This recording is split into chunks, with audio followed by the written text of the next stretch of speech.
Welcome to episode 4 of Coffee with the Cassells. It's actually water with the Cassells this time. It is. Why? Oh, because you've explained. Because I've hit my daily allowance, so I'm on water now. So we're on the water today. So water with the Cassells, welcome. Episode 4.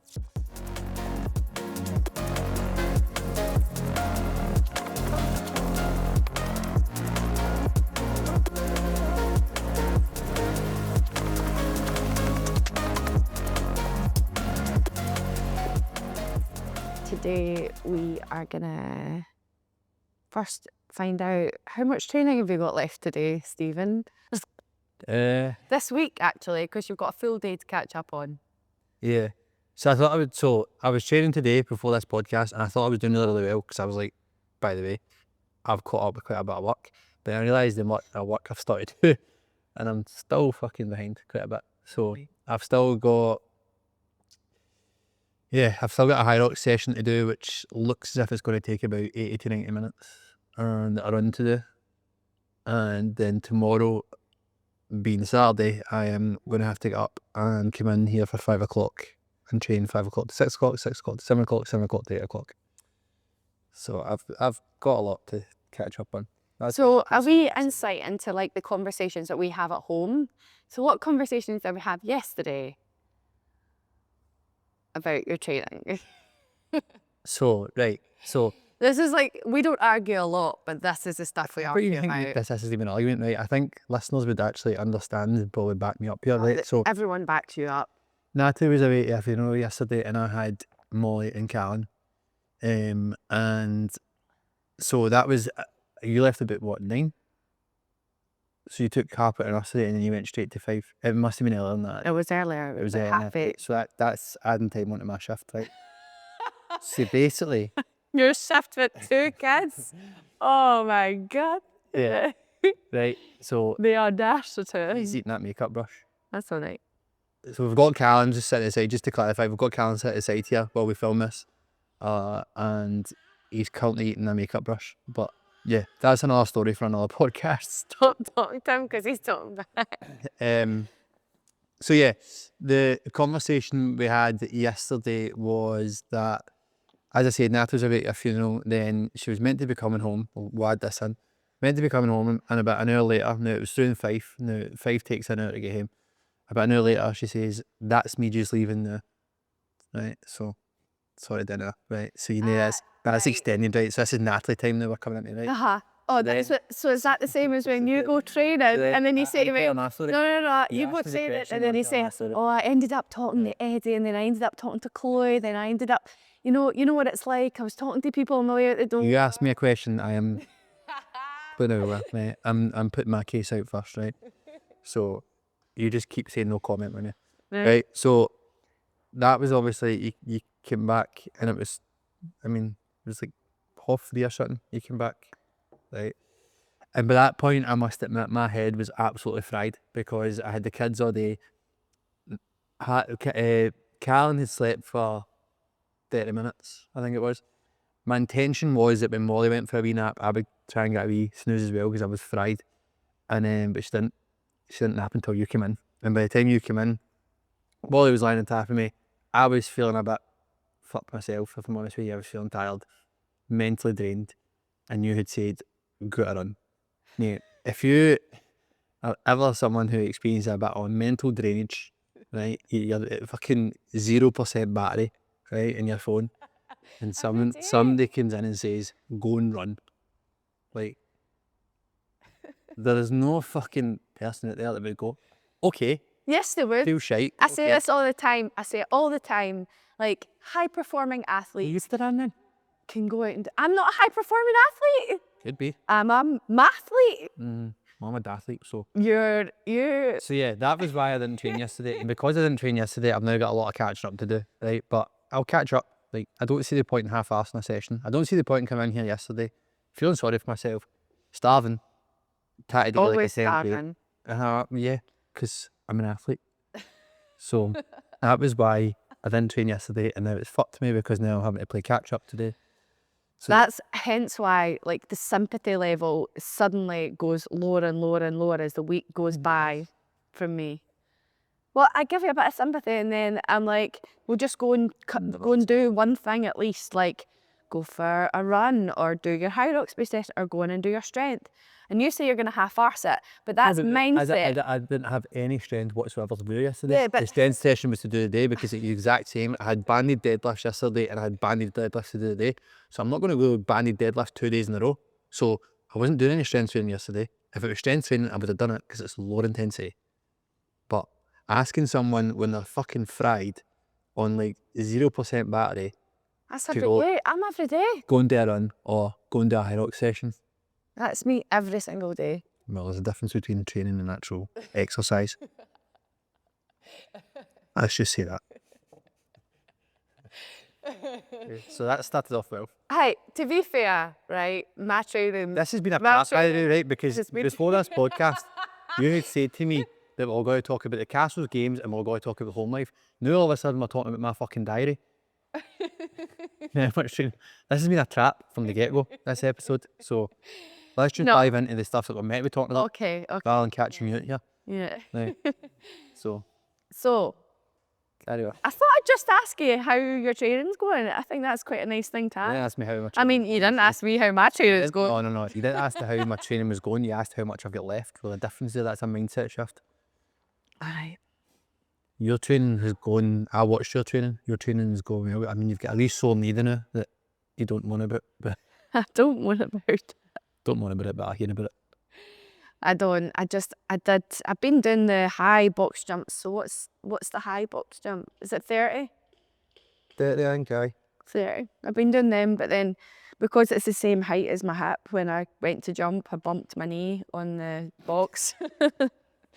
But I think it's proper bumped. So I'm struggling a wee bit. Do you know what to do? Jump higher. Aye, I won't bump my knee next time. Somebody said that to me the other day. It was Kelly. Kelly said to me the other day, I hate the box jumps because I remember about a year ago I scraped my shin off it. I said, I tell you what to do then, Kelly. Jump higher. That's the best advice. I mean, you've won about my sympathy. That's the best advice you can give somebody about a box jump. If you think you're going to hit it, jump higher. Done. There's a lesson well, in this podcast. That's the problem Take with that me. Okay, write that but down. it should be fine. The only thing that I struggled with is the lunges. It's the one thing I want to improve on. But here we are. So Cassells games. Yeah. I'm excited about talking about this because we kind of talked about it from the start of the year. It was actually Daniel who kind of put this in my head, and he was like, have you thought about gamifying fitness? Have you thought about gamifying what you do? And I was like, nah. Like, okay, we do have the leaderboard on Team Up that says like the people who've attended the most sessions, or I think it comes up to say like, I don't know if it gives you streaks on Team Up. I don't think it does, but I think it was streaks. It's really hard. It's really hard to gamify that data because you've got some clients who are unlimited and you've got some clients who are 2 a week. So you can't really gamify that. Like obviously, like Michelle Fuld, she was at the top. She probably still is. Yeah. She's been there, since day dot, and because she attends every session, and she's also unlimited. So, but yeah. So I was like, how do we gamify what we do at Cassells? And we did the Cassells Games Day, and that was really good fun. Yeah, it was good. It was really good fun. I think the biggest struggle was that we want it to be even across the board without having too many different heats. So instead of having like double females, double males, singles, mixed, like because that's a lot harder to plan. We thought, right, we'll just do mixed doubles, but that's quite challenging when we don't have enough men. Yeah.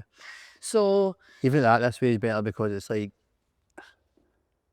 trying to get a day. So if you're doing like a Cassells Fitness Games day, trying to get that day to be perfect for the amount of people that you want to take part in. Whereas this new concept we've had like 6 weeks in it. Yeah. 6 weeks, like one workout a week and stuff like that. It means that people can do it pretty much in their own time when it suits them. Before the sessions, after the sessions, or in the open gym sessions and stuff like that. So it's actually allowed more people to take part than it probably would have just done it over one day. Yeah. Which has been amazing. It's also good as well because it lets the clients have that target rather than it just being one specific day. where, let's face it, some weeks you might go, oh, do you know what, I can't be arsed doing this week, like I do sometimes. Like, I can't be arsed doing this week or this day, so I'm just going to leave it a little bit. Leave it and catch up. I'll catch up. Whereas, because you've got it over the 6 weeks, it's like, it's almost like you've got that task to do every week, and it's leading to something, which is actually quite good. I would definitely like. It's do it again. it's so much fun. I think that's the thing. And wait, so we've got 6 teams of 4. 6 teams of 4, aye. 6 teams of 4. So what we did was we went out to the community and we were like, right guys, we're going to do a Cassells Games Open. If you want to be a part of it, it's going to be over 6 weeks. It's going to be 6 weeks of gathering as many points as you can for your team.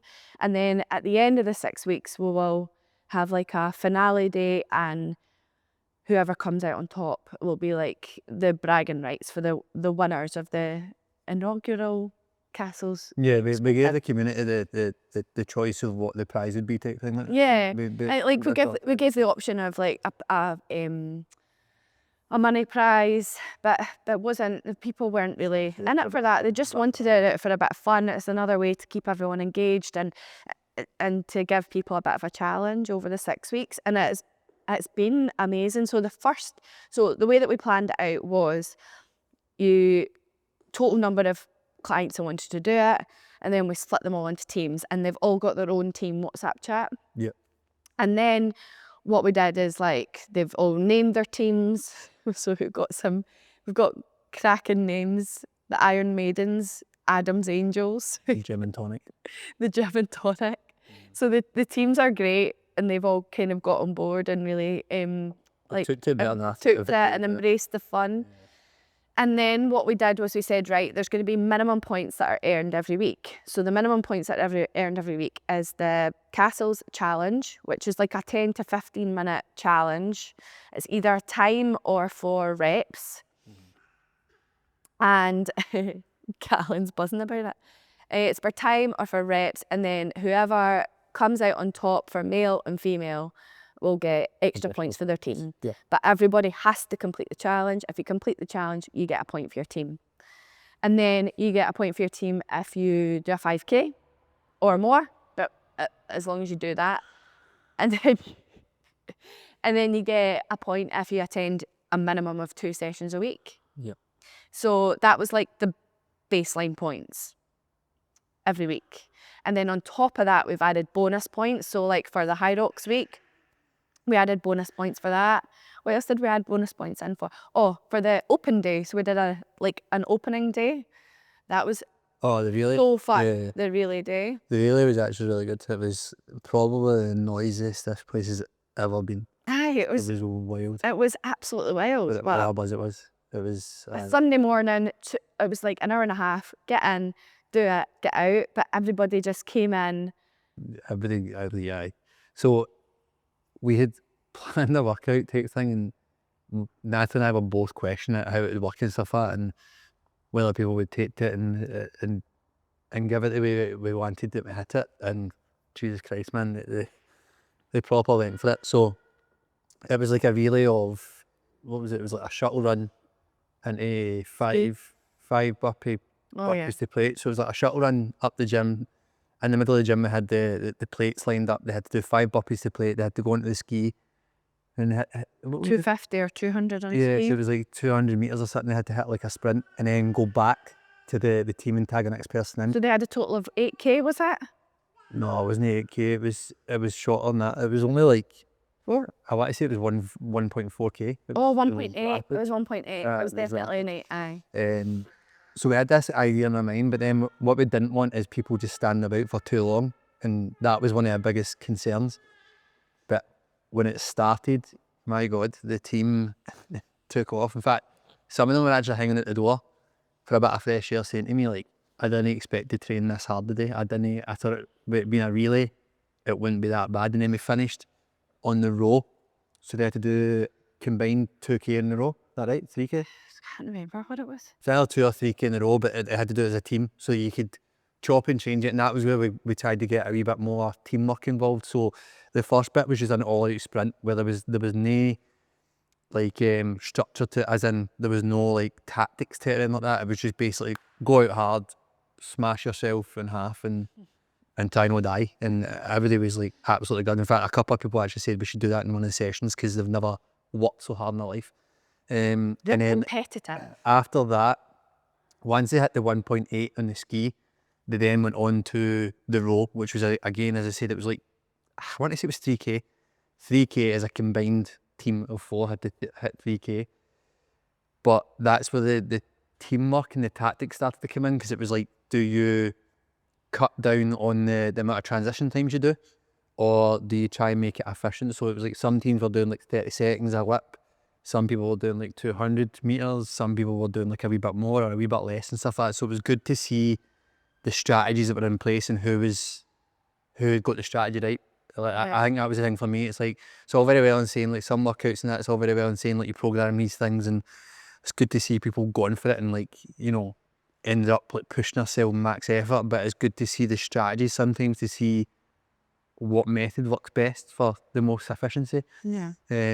So that was the first ever day of kicking off, and the noise was just like nothing I've ever experienced. It was amazing. Yeah. I mean, from that point on, though, the chats just went went wild. Like, literally everyone was like, right, who's done their 5K? Who's done their 2 sessions this week?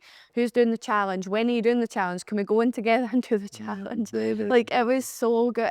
And then even like week 2 or week 1, I think, like in the challenge between the women, 2 and 3 was like 2 seconds in it, or 2 reps, like in it between second and third. Even that, to be fair, like obviously it's a 6-week challenge, and normally if you do like, well, 6-week games, but normally in the past, if I've run like a 6-week challenge or 8-week challenge, you normally get to like week 4, and that's where people just start to die off a wee bit. I mean, the excitement's not there anymore. People can't really bored with it. Other things come up, shiny objects come up, and you know what I mean, you go out there. Whereas I feel like with this games, it's like people have been on it more than I thought they would. So I mean, they're actually still pushing it. And next week finishes, is that right? Next Sunday? Yeah, Sunday. Next Sunday. So next Sunday we're actually doing like a big event day again. So it'll be similar to the way we kicked off. Like probably do like another relay type event. I'll try and think of something like that. It's a wee bit different, but similar as in we'll do a relay and then we'll get a DJ and stuff like that. And so DJ coming in, and we've also hopefully the OG t-shirts will be ready as well, so we'll be able to hand out all the t-shirts to everyone who's been with us since Muirhead. Yep. You know, getting that exclusive t-shirt to say that they've been an OG member since you know the start in Muirhead days. And yeah, so it'll be a big celebration day, I think, that we really have needed at Cassells, because we didn't do much for the 2-year birthday, because at the 2-year birthday, we did it the first year, we had some balloons and stuff up. Yeah. For the 2-year birthday, and then for the first year we had that night out. Yeah. For the 2-year birthday, we had literally just moved. There was a lot going on. There was a lot going on, and no, that was this year. Yeah. That was this year. Yeah. There was just a lot going on in the gym, and we thought we'll just use the Christmas night out as a night to kind of celebrate. Yeah, combine them. But the Christmas night out was just like wild, because there was a lot of us and it was a really big event as well, so we didn't really get a chance to really reflect and celebrate the 2-year birthday. So I feel like this is a chance to look back on how far we've come, and also just to finish off the games and to give the number 1 team, you know, their trophy. Their bragging rights. And it's literally, it's gone a bit quiet the past couple of weeks, but I feel like it's starting to pick up again now that the final is coming. It's bad because it's been quiet, and like as in the chats and that, but people are still doing the work. Yeah, they're still working in the background. That's what I'm saying. It's like normally you find that people die off altogether, but I feel like people have still been like, I mean, some of the sessions, I'll be honest, have been ridiculous, as in even when I've planned them, like fuck that. It is a challenge. Yeah, it's like a proper challenge. Like, to give an example, like one of the workouts we're doing is like this week's one. It's basically like a pyramid type thing. So you do 10 cows on the eco bike or the air bike if you've got one in your gym, and then 10 cows in the assault runner, like the curb runner, and then you're doing basically just taking off 1 calorie every time. So you're doing 10, 9, 8, 7, 6, all the way down to 1 and 1. So you can imagine like how hard that would be, because obviously it's such a short time frame, but it's so intense. Like I remember week 1, it was like the one we done was it a 15-minute AMRAP? Yeah, 15-minute AMRAP. It was 20 cows. Many reps as possible. Yeah, as many reps as you could. It was 20 cows in the ski, straight to 20 wall balls. And I remember seeing the look in some of our faces going, what the hell is this? Like, it is short and intense, but... I was speaking to a couple of clients this morning though, and they were like, see, if it wasn't for the challenge, I wouldn't be doing my 5k a week. Yeah. I wouldn't be forced it's another means of accountability, isn't it? And I think that the team have really needed it. And I think that, like, I think we did a post a couple of weeks ago and it was about, you know, every gym owner and every gym is now counting down the days or the weeks or the months until summer for your summer body. And here in Cassells, like we are trying to be so clear on the fact that fitness isn't just a fad. It's not just a short term or for summer. Yeah. Like, it's not like, if anything, we hope that what we demonstrate is that by doing high roxes and 10Ks through the summer and there's games through the summer, and then coming up to winter, it's the start of the high rock season again. So we usually do a couple of high roxes before Christmas.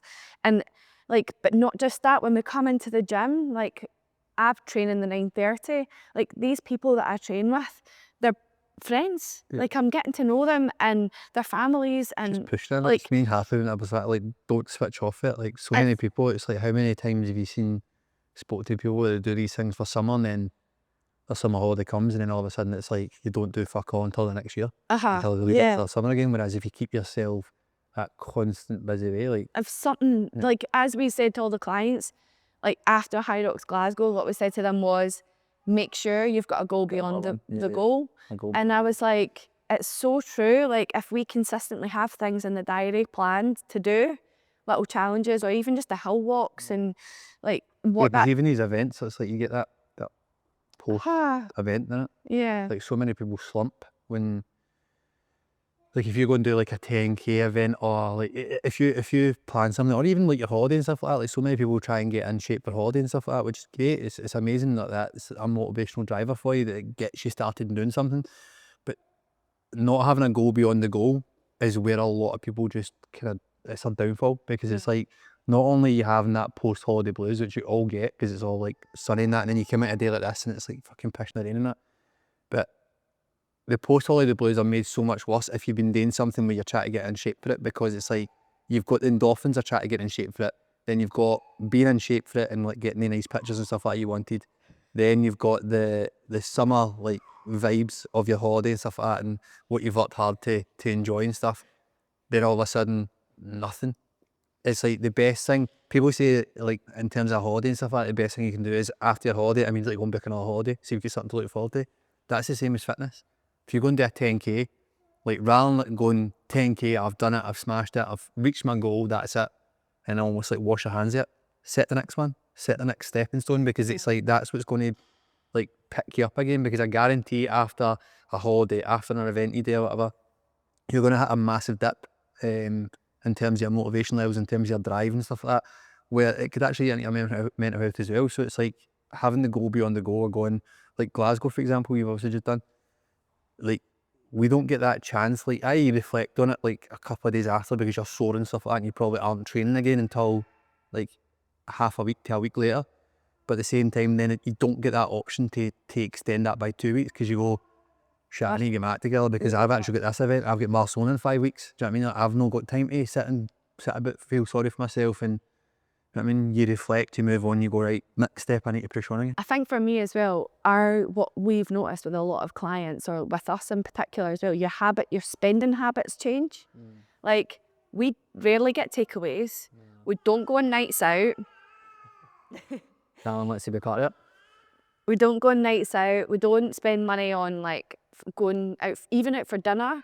Like, we don't do these things because our money is invested in the next event or the next challenge, or the travel for that. It's an investment in it. It's like seeing the events and stuff like that are almost like an investment as well.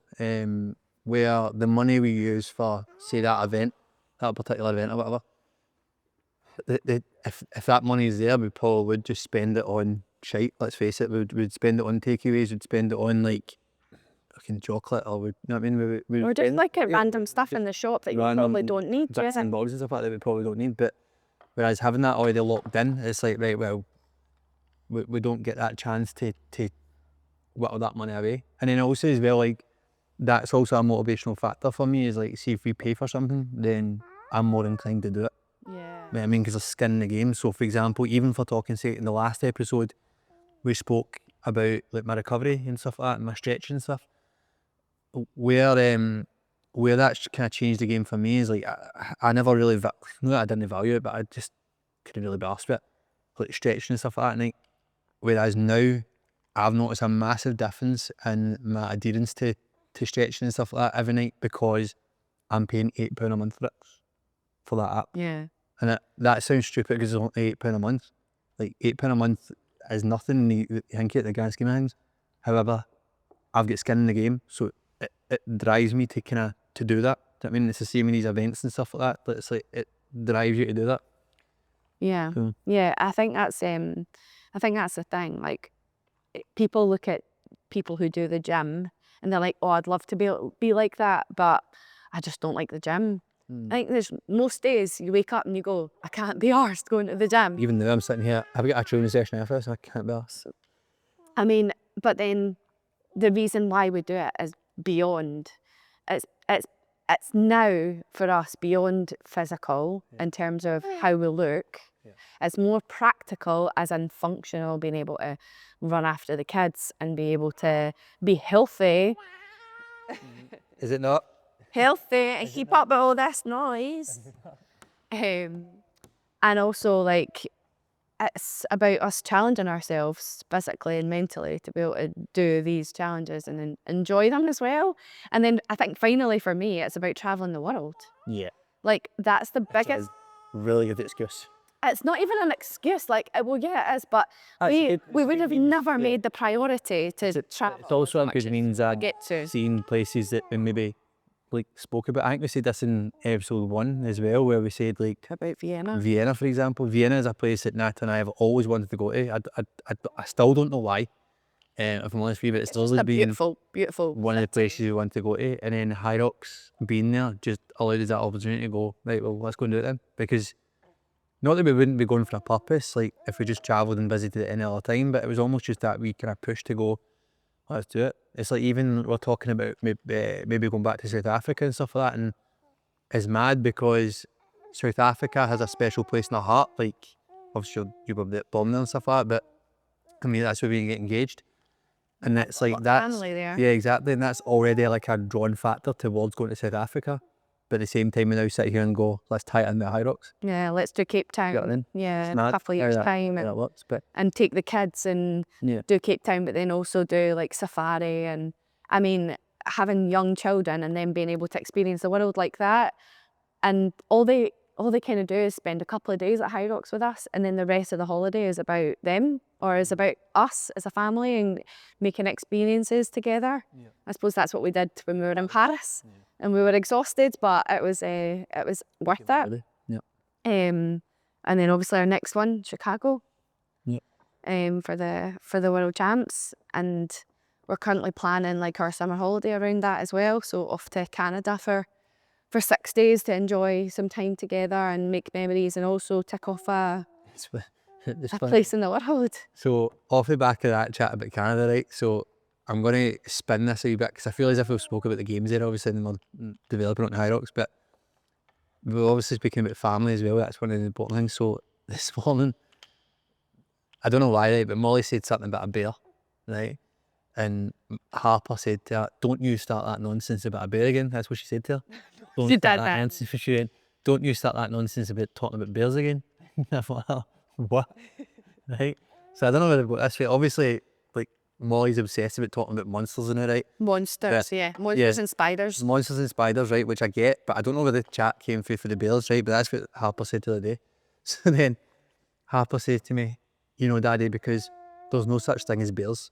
And I was like, well, actually there is. I says, there is such a thing as bears and stuff like that.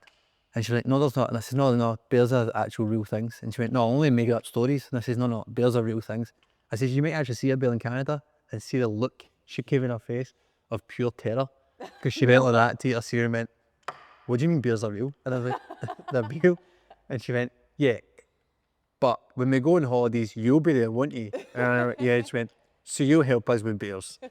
Like, yeah, damn, man. It's funny how their brains are so literal. Oh. Like, what did you say to me the other day when I said to you, when I said something to her and she said, no, literally, she thinks you, I can't remember what it was. Remember I said something and you went, no, literally, she thinks. Oh, yeah. I What can't was remember what that? I said. I can't But they remember. just do, they take things so literally.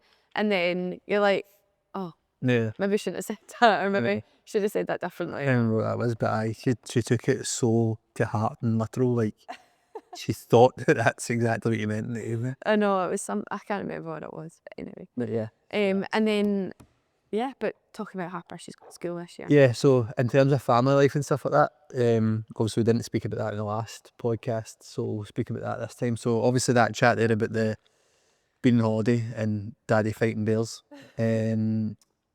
This is a year that Harper goes to school, which is terrifying. To think how fast things have went. I think the biggest thing for me that terrifies me about it the most, not terrifies, but what shocks me the most about it is like Harper going to nursery doesn't mean, Harper going to school doesn't just mean Harper going to school. Harper going to school then means it's almost like that ladder of like progression in every kid's position. Do you know what I mean? So it's like Harper going to school, which then means Molly stepping up a group in nursery, which then means the wee man starting nursery. And it's like that, like, you know what I mean? The ladder of like shit life's happening. Aye, that You know what I mean? phase of our life is finished, of nursery, you know, and that's now the first podcast when I was talking about the cycles of life, like We didn't touch on that. we didn't go into detail because you brought it up at the end. Because I brought it up at the end because you said I only had like 3 life cycles left. That was a conversation, right? So this is a conversation that Natalie brought up one time, right? We were sitting at the call and she Did it went, link to Harper going to school? you know, it's quite scary, isn't it? Do you ever fear death? Right? That was like conversation starter and finisher, right? Do you ever fear death? No, but I don't know if anyone, now this is a question for the listener, right? So at the age of like 30, maybe it's later than that, but do you ever think, right, okay, like life is happening and like death is a big part of life, but, and I don't want to talk about that because it's almost morbid, but it's not. Like for me, it's like a reminder that, you know, to make the most out of every day. No, to make the most out of every day, to make the most out of, you know, the experiences that we've got. Also to remember that every day is going to be a bit mundane, but we're doing it for a greater purpose because there are some things that we are looking forward to, that we're excited about, but to not forget the little things. Yeah. I think that's the thing. And I'm sure there's lots of people out there that are like, yeah, do you know what? Since I got into my 30s, I kind of thought about this. If you want to link up with Natalie and have a conversation with her about death, then it's not about death. It's about living. It's about life. That wasn't a conversation. It was about life. If anybody wants to meet up with a coffee with Natalie to talk about these things, then that is a very adult conversation. It wasn't about that. But what I was saying was that once your child has done the first 5 years. You started talking about life cycles and stuff like that, saying I only had 3 life cycles left. I'm trying to keep this light. Right, okay. Well, that wasn't a light conversation. But, it was. I suppose then it leads into what I'm saying here about Harper's she's going to school. So now our like calendar is around the school calendar and I feel kind of restricted about that. I feel really restricted about it. But then on top of that, like I also feel that, you know, Harper going to school, Molly moving up in nursery, Callan potentially going to nursery, you know, at the start of next year. And like, then what does that mean for me as a mum? And I'm sure a lot of parents whose kids are going through those different stages. So much more timeline. You then get to that point and you're like, right, okay, who am I? And you're starting to find yourself again. And I often find a lot of parents that inquire to come to the gym will say, I'm just trying to find something for me again. And I suppose you've got 3 different facets of life, I would say. Like you've got your health. Yeah.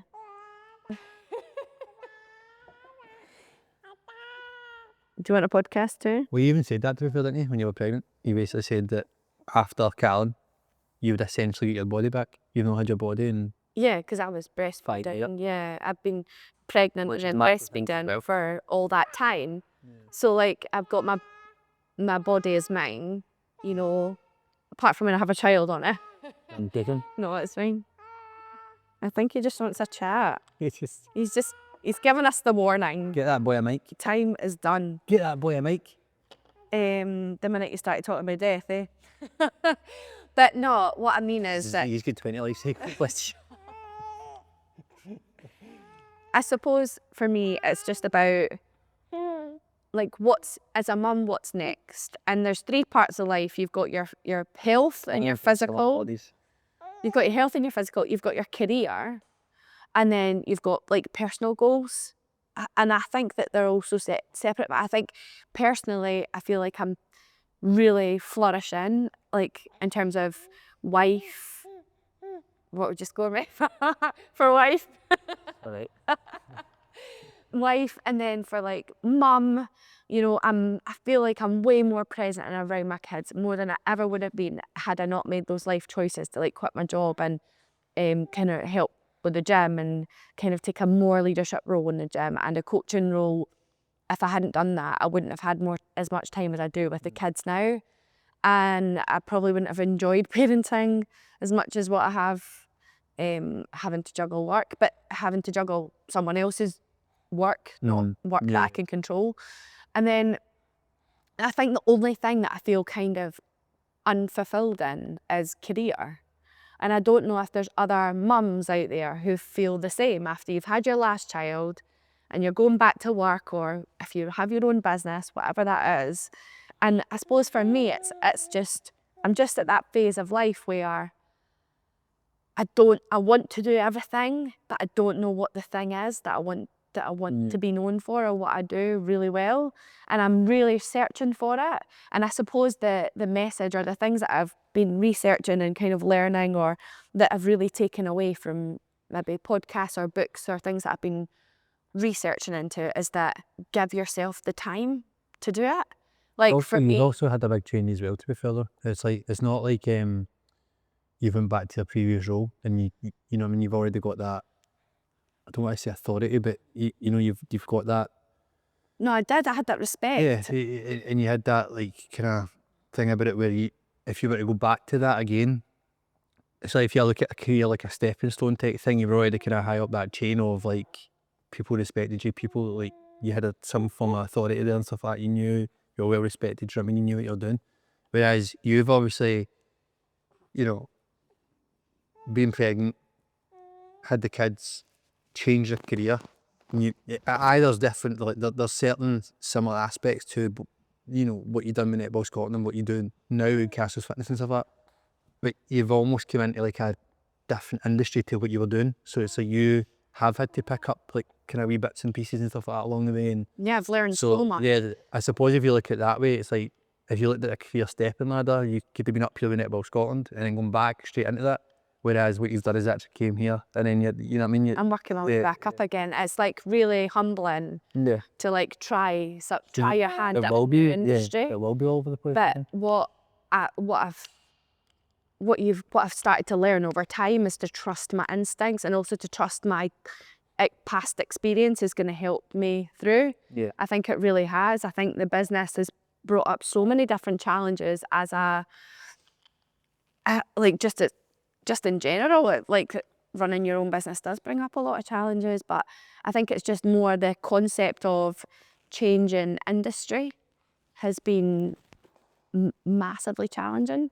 But also, like, it is great to learn something new. I mean, I've just finished my nutrition qualification, and by no means do I think that I know everything in nutrition, and that I am the most experienced, most knowledgeable person, but I am the most keen to learn as much as I can. Hence why when you spoke to Olivia, like everything that she told you, I wanted to know, or I gave you my prescription and then heard hers. Yeah. And I found great confidence in the fact that we were prescribing almost the same thing. Yeah. And that also, you know, I've had a couple of massive wins with new online clients. You know, Sarah is doing so well in 8 weeks. She's totally transforming her physical shape. She's starting to achieve her goals of being able to play more netball. That was the thing. She wanted to play more netball at centre. And physically she wanted to lose some body fat, and she's doing that.